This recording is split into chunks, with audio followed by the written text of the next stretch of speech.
20경주한 경복궁교회 선교회원 여러분, 한 주 동안 평안하셨습니까? 샬롬, 샬롬, 샬롬. 코로나19 사태가 지속되는 가운데 정부가 사회적 거리 두기를 4월 6일까지 2주간 연장하여 전 국민이 적극 동참해 주실 것을 강조하고 있습니다. 요즘에 코로나19 확진자 숫자는 100여 명을 넘나드는 수준으로 많이 축소되어 발생하고 있으며, 그러나 아직도 외국발 입국자들의 감염 숫자가 상당히 늘어나는 그런 실정에 있습니다. 이처럼 국내 사정도 어렵지만 유럽과 북미 대륙의 코로나19가 급속도로 확산되어 가고 있는 실정에 있습니다. 그래야 급기야는 도쿄올림픽도 연기하기에 이르렀습니다. 정말로 온 세계가 난립니다. 하나님의 은혜로 치료제와 백신이 조속히 개발되어 코로나 바이러스를 종식시킬 수 있기를 간절히 바라며, 치료제와 백신 개발 이전이라도 하나님의 치료의 은총이 내리셔 코로나 전염병을 속히 거두어 주시기를 간절히 간구드립니다. 네, 오늘 전해드릴 말씀은 고난이 유익이라는 시편 91편 말씀으로서 코로나19에 노출된 확진자와 그의 가족들, 특별히 사망자의 가족들 피눈물을 흘리고 있습니다. 그리고 대통령을 비롯한 관계 당국자들, 혹은 분투하는 의료진들과 봉사자들, 그리고 모든 국민들에게 위로의 말씀을 드리기 위한 것입니다. 네, 젊어서 고생은 사소서 한다는 말이 있습니다. 또 성경 말씀에 고난이 유익이다라는 말씀이 있습니다. 모두 다 역설적인 의미의 용어입니다. 고난이 없이 평탄한 삶을 살 수 있다면 얼마나 좋겠습니까? 그러나 야고보 기자는 우리의 삶 가운데 크고 작은 고난이 찾아온다고 말하고 있으며, 1장 1절에서는 시험을 당하거든 온전히 기쁘게 여기라고 말씀하고, 1장 12절에서는 시험을 참는 자는 복이 있나니 그는 시련을 견뎌낸 자가 주께서 자기를 사랑하는 자들에게 약속하신 생명의 멸류관을 얻을 것이기 때문이라고 말씀하고 있습니다. 이처럼 닥쳐온 고난과 시험을 잘 견뎌낸 자에게는 주께서 생명의 멸류관으로 보상해 주시겠다는 말씀입니다. 오늘 본문 말씀도 고난 당한 것이 내게 유익이라고 말씀하고 있습니다. 시편 119편 71절에 고난 당한 것이 내게 유익이라, 이로 말미암아 내가 주의 율례들을 배우게 되었나이다. 119편 67절에는 고난 당하기 전에는 내가 그릇 행하였더니 이제는 주의 말씀을 지키나이다. 아멘. 이스라엘 백성들은 약속의 땅 가나안에 들어가서 주의 말씀과 계명을 온전히 지키며 살았어야 되는데 그리하지 못하고 오히려 가나안 땅에 바알과 아세라를 숭배하기 시작했던 것입니다. 하나님은 은혜로 40년 동안 광야의 연단을 통과하고 약속의 땅 가나안에 들어온 이스라엘 백성들은 여호수아와 칼렙을 비롯한 장로들이 세상을 떠난 후에는 하나님과 이방신을 함께 섬기면서 풍요를 기원했던 것입니다. 이처럼 하나님 말씀에 순종하고 그의 뜻대로 살기보다는 자기 소견에 옳은 대로 살고자 하였던 것입니다. 이에 하나님께서는 많은 선지자들을 이스라엘에게로 보내서 하나님께 돌아오라고 경고하셨지만, 이스라엘은 하나님 말씀에 불순종하고 오히려 바다들을 불 가운데로 바쳐서 죽이는 악한 죄를 범하기에 이르렀던 것입니다. 이에 크게 진노하신 하나님께서는 징계의 막대기를 들어서 북이스라엘을 BC 613년에 아수르에 멸망케 하시고, 남유다도 그 약 30년 후인 BC 583년에 바벨론에 멸망당하게 허락하시고 말았습니다.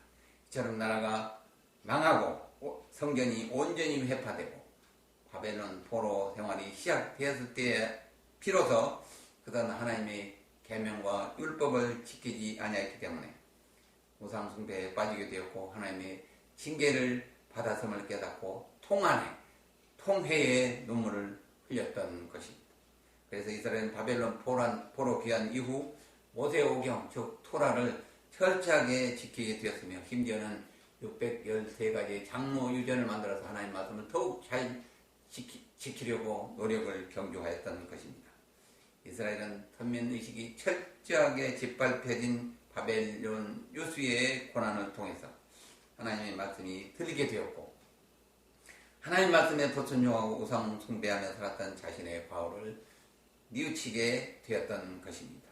이스라엘 백성이야말로 바벨론 유수의 고난이 하나님께로 돌아오는 유익이 되었음을 역설적으로 고백하고 있는 것입니다. 네, 성경 인물 중에서 가장 혹독한 고난을 받은 사람은 구약에서는 욥과 다윗을 들 수 있으며 신약에서는 사도 바울을 들 수가 있습니다. 먼저 욥의 고난에 대해서 간략하게 살펴보도록 하겠습니다. 욥은 하나님께 인정하시는 의로운 사람이었습니다. 그러나 사탄마귀 간청에 의해서 하나님이 욥의 시험을 허락하심으로 인해서 욥에게 고난이 임하게 됩니다. 어느 날 큰 폭풍이 몰아쳐서 집이 무너져 자식들이 모두 죽고 소와 양과 재산도 하늘에서 불이 내려와 탈라버렸고 남은 것은 갈대아 사람들이 와서 죽이고 빼앗아 가버렸던 것입니다. 이 소식을 들은 욥은 옷을 찢고 머리털을 밀고 티끌을 뒤집어 쓰고 땅에 엎드려 하나님께 예배를 드렸다고 욥기서 1장 20절에 말씀하고 있습니다. 욥기서 1장 22절을 함께 읽도록 하겠습니다. 이르되 내가 못해서 알몸으로 나왔사온즉 알몸이 그리로 돌아갈지라 주신이도 여호와시요 거두신이도 여호와시오니 여호와의 이름이 찬송을 받을지로다 하고 이 모든 일에 욥이 범죄하지 아니하고 하나님을 향하여 원망하지 아니하니라. 아멘.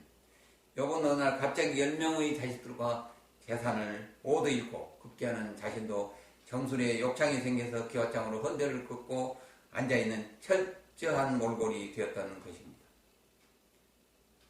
처참한 몰골이 되었던 것입니다. 그래서 그 부인은 극한 상황에 처한 남편에게 차라리 하나님을 욕하고 원망하며 축구하고 저주합니다. 4명의 친구들도 욥을 위로하러 찾아왔건만 위로보다는 욥이 죄를 지었기 때문에 하나님께 징계를 받는다고 욥을 책망하는데 열을 올렸던 것입니다.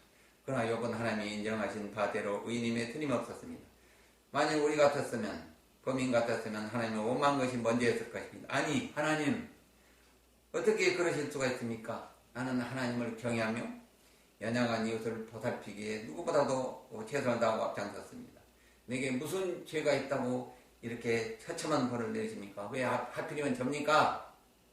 라고 항변하며 하나님께 대들었습니다. 마치 흉병인 암병에 걸린 사람이 초기에 하나님을 원망하고 따지듯이 말입니다. 그러나 욥은 이런 처참한 상황 가운데서도 하나님을 원망하기보다는 옷을 찢고 머리털을 밀고 땅에 엎드려 하나님께 예배를 드렸다고 1장 20절, 21절에 기록되어 있습니다. 욥은 예배 중에 간구하기를 내가 못해서 알몸으로 나왔던즉 주신이도 하나님이시요 거두신이도 하나님이시라며 하나님을 높이 찬양하였던 것입니다. 이처럼 욥은 하나님을 원망하는 죄를 범하지 아니하였습니다. 사탄의 계략과 시험에 굴복하지 않았다는 말씀입니다. 저 끝까지 인내하며 하나님께 자비의 은총을 구하였던 것입니다. 드디어 욥은 인내 중에 하나님의 음성을 들었습니다.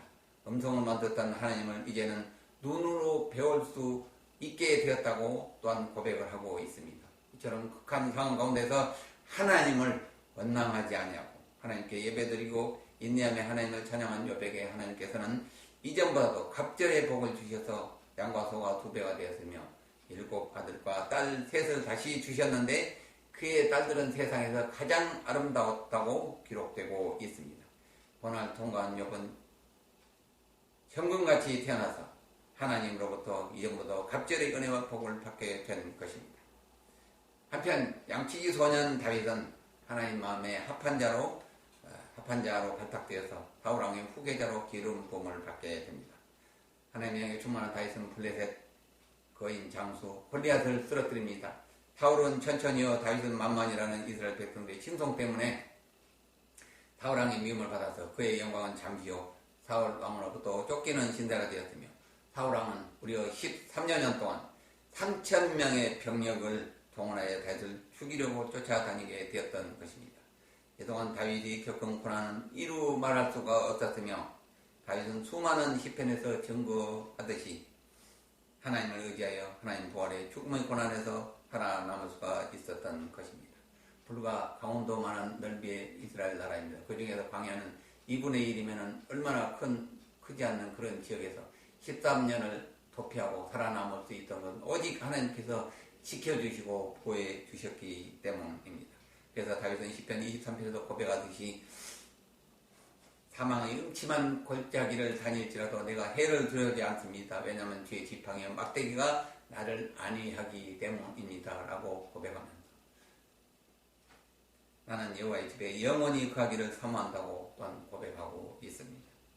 오직 그는 하나님만을 의지하며 도피 생활을 인내로 감당해낼 수가 있었습니다. 이윽고 사울왕이 블레셋과의 전투에서 전사하자 그의 나이 30세에 이스라엘 왕이 오르게 됩니다.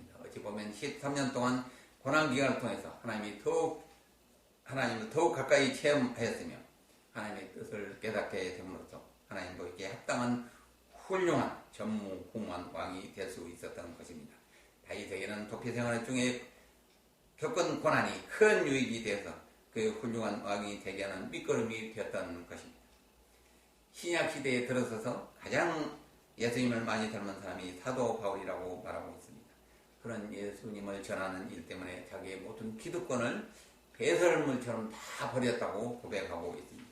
또한 예수님을 전가한 일 때문에 다음과 같은 수많은 고난을 당했다고 자랑스럽게 전가하고 있습니다. 고린도후서 11장 23, 27절 말씀을 함께 읽도록 하겠습니다. 내가 수고를 넘치도록 하고 옥에 갇히기도 더 많이 하고 매도 수없이 맞고 여러 번 죽을 뻔하였으니 유대인들에게 사입에서 하나 감한 매를 5번 맞았으며 3번 태장으로 맞고 1번 돌로 맞고 3번 파선하고 일주일을 깊은 바다에서 지냈으며 여러 번 여행하면서 강의 위험과 강도의 위험과 동족의 위험과 이방인의 위험과 신의 위험과 광해의 위험과 바다의 위험과 거짓 형제 중의 위험을 당하고 또 수고하며 애쓰고 여러 번 자지 못하고 줄이고 목마르고 여러 번 굶고 춥고 헐 벗었노라. 아멘. 사도 바울은 이러한 수많은 고난을 무릅쓰고 20여 년 동안 3차례에 걸쳐서 터키와 그리스 지역의 전도 여행을 성공적으로 마치고 예루살렘으로 돌아왔습니다. 그러나 그에게 기다리고 있는 것은 상급이 아니라 오히려 그를 포박하는 고난이 기다리고 있었으며 예루살렘에 도착한 지 8일 만에 유대인들에게 붙잡혀 공회에 넘겨졌고 2년 동안 가이사라 필리포 감옥에서 옥살이를 하다가 죄수의 몸으로 꿈에도 그리던 로마향에 오르게 된 것입니다. 드디어 그는 죄수의 몸으로 로마에 도착하게 되었으며 사도 바울은 한 사람의 병사가 지키는 가택 영군과 같아서 자신에게 찾아온 수많은 로마의 유대인들과 이방인들에게 날마다 하나님 나라와 모세의 율법을 강론하며 예수 그리스도에 관해서 담대하게 가르치고 전하였던 것입니다. 결론을 맺도록 하겠습니다.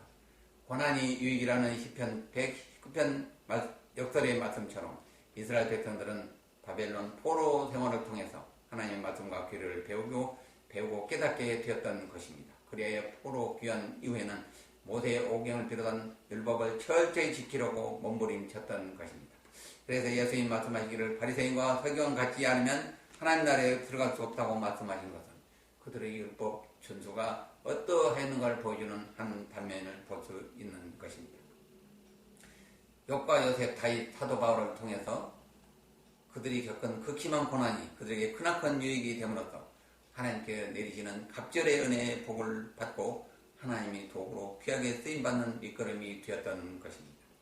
예수님께서도 하나님 말씀에 죽기까지 순종하여 고난의 십자가를 지심으로써 다시 살아나시어 하나님 우편에 앉으시고 산자와 죽은 자를 심판하시는 권세를 받으신 것입니다. 사랑하는 성도 여러분, 얼마나 힘드십니까? 여러 가지 고난 중에 얼마나 고통이 많으십니까? 코로나19 때문에 온 국민이, 온 세상이 전염 공포로 인하여 고난을 겪고 있는 실정입니다. 하나님께서 뜻이 계셔서 코로나19 전염병을 허락하셨을 것입니다. 어쩌면 서로 미워하고 시기 질투하며 찢어지고 나눠져서 하나가 되지 못한 이 나라 백성들에 대한 징계의 회초리를 드신 것이 아닌가 생각이 되며 또한 이를 회개해야 합니다. 세계적으로도 사회주의가 몰락하고 화해협력의 시대로 나아가는 도중에 트럼프 대통령의 등장으로 국수주의와 보호무역주의로 환원되어서 무역 전쟁을 치르고 있는 중에 있으며 온 세계가 크고 작은 이기적인 분쟁 가운데 빠져 있습니다. 또한 하나님을 가까이 하는 신본주의보다는 인간의 인권을 더 중시하는 인본주의를 앞세우고 있는 온 세태를 보시고 하나님께서 징계의 막대기를 내리신 것이 아닌가 생각이 듭니다. 하지만 하나님께서 우리에게 사랑의 채찍을 드신 것이 분명하기 때문에 죄악 중에 있는 백성들이지만 불쌍히 여기시고 자비를 베푸실 것이 확실합니다. 그러므로 하나님이 기뻐하시는 때에 자비의 은총을 내리시어 코로나19를 치유하시고 물리쳐 주실 것이 확실합니다. 차제 온 나라가 하나가 되어 코로나19를 잘 이겨내고 감당해냄으로써 오히려 전화위복, 고난이 유익이 되어 갑절의 은혜를 받는 우리 경복궁교회 선교 회원님들 되시고 한국교회와 경찬선교회 청정 대한민국이 될 수 있기를 주님의 이름으로 축원합니다. 축원합니다. 아멘.